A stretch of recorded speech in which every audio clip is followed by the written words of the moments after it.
The Haunting of Hill House tells the story of several people in one of the most haunted houses in the country.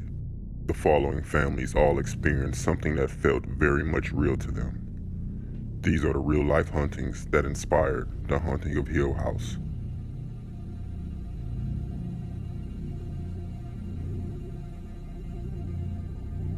When Janet and Jack Smurl first moved into their family home, the property needed repainting and refixing, but what they didn't know was that the renovations would be the least of their problems. Over a period of 13 years, they were tormented by ghosts that haunted the place. Janet was believed she was touched in her sleep by a demon, and Jack was also attacked by an unknown force as he watched a baseball game on TV. They also witnessed the family dog being thrown violently against the wall. Demonologists Ed and Lorraine Warren identified 4 ghosts at the property: a harmless old lady, a violent young girl, a man who died in the home, and a demon who controlled the other 3 spirits. In 1987, the Smurl family had enough of the attacks and they fled their home with no intention to return.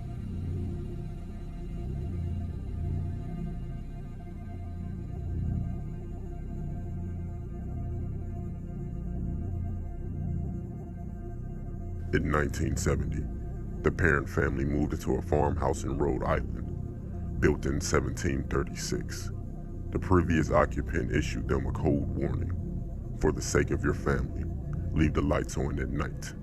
The torment began almost immediately.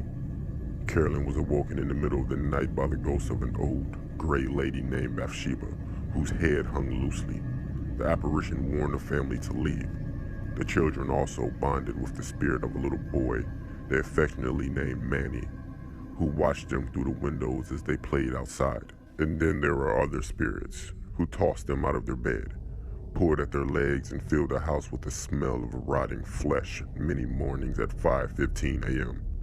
To this day, the Parent family struggle to talk about what happened. Andrea Parent, now a grown woman, said, "Let's just say there was a very bad male spirit in the home with 5 little girls."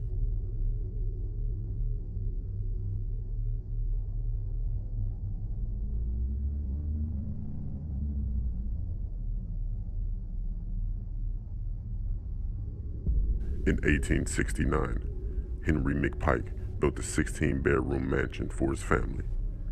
In the 1900s, the mansion was sold to Paul Lechinger, who rents the rooms to boarders.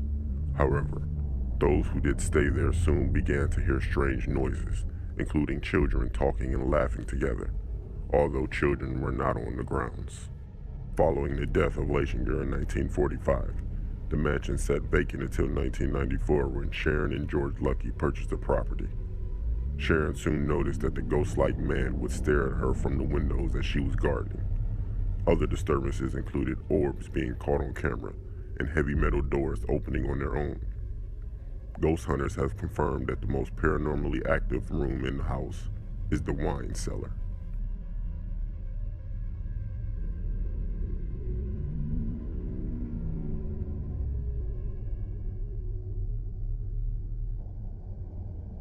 In the mid-1800s, Lucy Chase Sprague lost her fortune and died penniless in the Sprague mansion.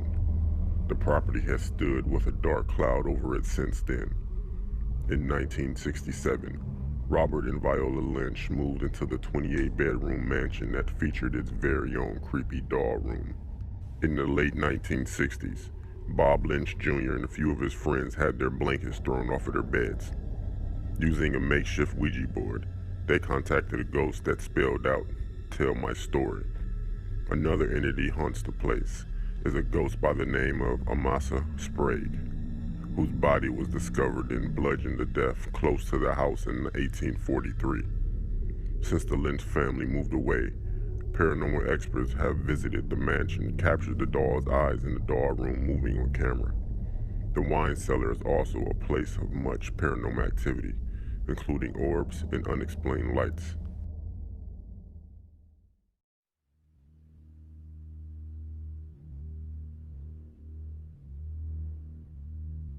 Between 1977 and 1979, there was one ghost story that gripped the world: the Enfield poltergeist.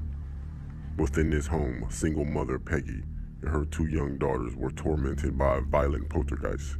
Sisters 13-year-old Margaret and 11-year-old Janet complained of menacing voices, loud banging, and chairs being overturned in the house. Janet will also become possessed and speak in deep, demon-like voice belonging to 70-year-old Bill Wilkins, who had previously died at the house. Press photographer Graham Morris, who was asked to report on disturbances, recalled, "I thought it was an ordinary job until I walked in the house." Morris managed to capture a famous photograph of young Janet levitating out of her bed as her face twists in horror.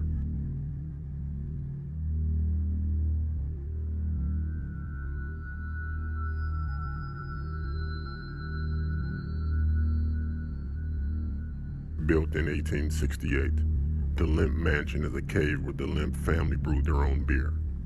In 1901, William Lemp was left devastated when his 4th son, Frederick Lemp, died of ill health.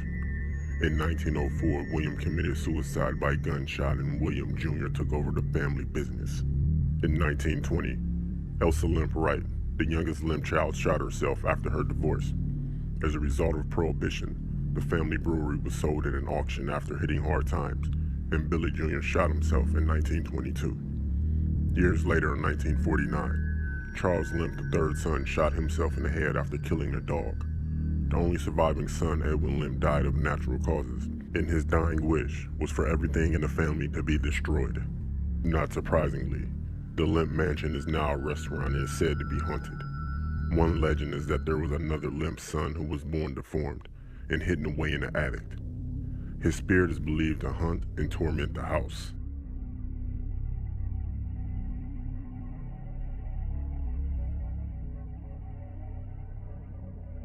In 1986, the Snedeker family, Alan and Carmen, their 3 sons and daughter and 2 nieces, moved into a house in Southington, Connecticut.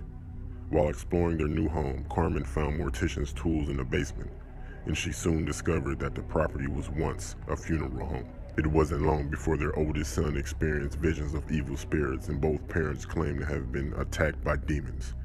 Demonologists Ed and Lorraine Warren agreed that the Snedeker house was infested with demons. Since the family moved from the home, there have been no further reports of any paranormal activity.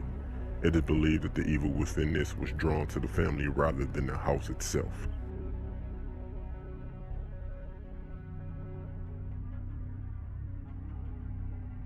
Located at 525 South Winchester Boulevard in San Jose, California, is the Winchester House, which was first built in 1884. Following the death of her husband, William Work Winchester, and with $1,000 a day inheritance in hand, Sarah Winchester sought the help of spiritualists to deal with her grief. Sarah had also lost her only daughter when she was just 6 weeks old. The spiritualist warned Sarah that she was cursed and advised her to build a home for the spirits. The spirits in question were said to be those killed by Winchester rifles. Sarah sold her home in New Haven, Connecticut, and began work on the Winchester house. "If you continue building, you will live. Stop and you will die," advised the spiritualist. Every day for 38 years, Sarah continued building. The property ended up with 160 rooms, 47 fireplaces, trap doors, secret passages, and staircase that led to nowhere.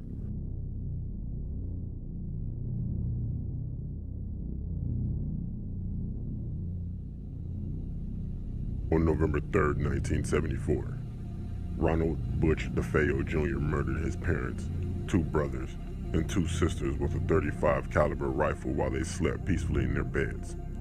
Butch claimed he was tormented by voices that ordered him to kill his family.